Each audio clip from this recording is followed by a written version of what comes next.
اس میں کچھ تشریح کچھ تفسیر کل کے درس میں ہم نے کی۔ صحابہ کرام کے آپس کے جو اختلافات ہیں ان میں کسی بھی طرح ہمیں حصہ نہیں لینا چاہیے، زبانی طور پہ بھی یا دل کے اندر کسی ایک کے بارے میں ایسی رائے قائم کرنا، یہ ہمارے لیے درست نہیں۔ کل میں نے ایک حدیث بیان کی تھی، اس کو میں دوبارہ لوٹا دوں۔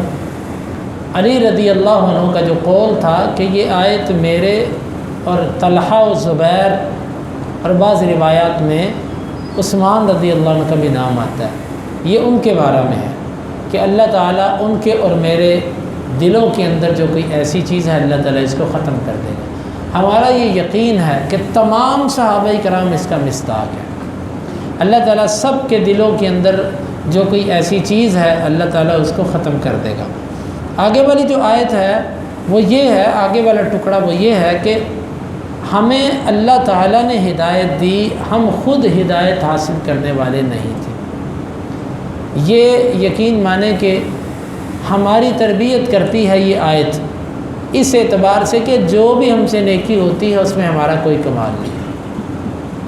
جب ہمارا کمال نہیں تو اس نیکی پہ فخر کرنا، اس نیکی پہ اترانا، اس نیکی پر جو ہے نا وہ اپنے آپ کو بڑا نیک اور پارسا سمجھنا، بھائی تمہارا کمال ہی نہیں ہے اس میں کچھ، وہ تو رب العالمین نے تم سے کروائی۔ ہاں تم نے جو کیا ہے وہ گناہ کیے، تم نے جو کیا ہے وہ شیطان کی پیروی کی، یہ تم نے کیا، یہ نیکی تو خالصتاً اللہ رب العالمین نے تم سے کروائی۔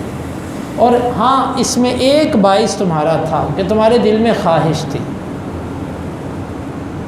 خواہش تمہارے دل میں تھی، اللہ تعالیٰ نے تمہیں اس خواہش کا بدلہ دیا، اس کے بدلے میں اللہ تعالیٰ نے تم سے یہ نیکی کروا دی۔ وگرنہ رب العالمین ایسا نہیں کرتا کہ کسی سے نیکی کروائے اور کسی سے نہ کروائے، ایسا نہیں کرتا اللہ تعالیٰ، بلکہ جو نیکی کرنا چاہے اللہ اسے کروا دیتا ہے۔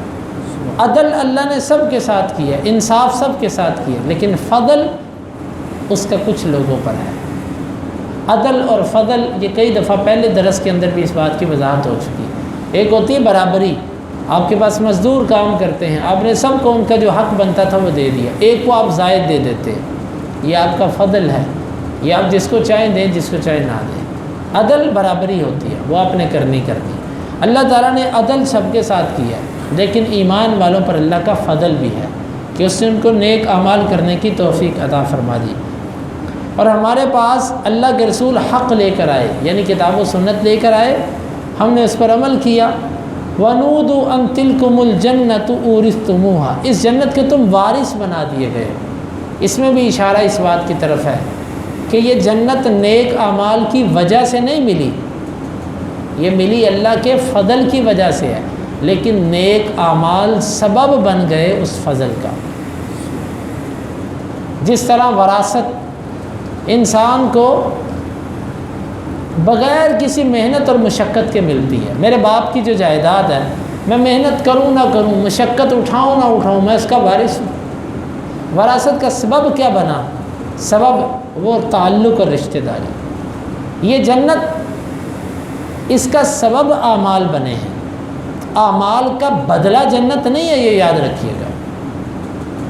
اعمال کا بدلہ جنت نہیں، اعمال تو ہمارے بدن کے اوپر جو اللہ کی نعمتیں ہیں اس کا بھی بدلہ نہیں چکا سکتے۔ تو یہ اعمال جو ہیں یہ سبب بنے جنت میں جانے کا، اور اصل جنت میں جانے کی جو وجہ اور سبب ہے وہ اللہ رب العالمین کا فضل اور اس کی رحمت ہے۔ اللہ تعالی ہمیں ان آیات کو سمجھنے کی توفیق عطا فرمائے۔